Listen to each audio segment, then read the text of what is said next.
Hello friend, this is Dev. Welcome back to our channel NP blog. কেমন আছো সবাই? আশা করি সবাই ভালো আছো। গুড ইভিনিং সবাইকে। তো আমি একটু এক্সাইটেড আছি, আনন্দে আছি। আর কিসের জন্য আনন্দে আছি সেটা জানাবো তোমাদের। আমি দেখো তোমাদের একটু দেখাই। এই যে দেখেছো, এই দুটো আমাকে একজন গিফট করেছে। এটা খুলে তোমাদের দেখাবো, আনবক্সিং করব। চলো আনবক্সিং করি। আর দুটোই কিন্তু আমার না, সাথে আমার টুংটুং কে বলো তো ঢিলে রয়েছে, ঢিলের জন্য দিয়েছে। তো একা পড়লে আনন্দ, তারা বোঝে তো, এই জন্য। আর এটা কে দিয়েছে সেটাও তোমাদের বলবো। এই দেখো, এই দেখো, এই দেখো কত সুন্দর স্মার্ট ওয়াচ। এটাও সেম। বাবা,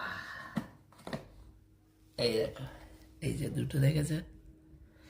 এই যে এই ওয়াচ দুটো দিয়েছে সোমাদি, আর সোমাদিকে থ্যাংক ইউ। মনে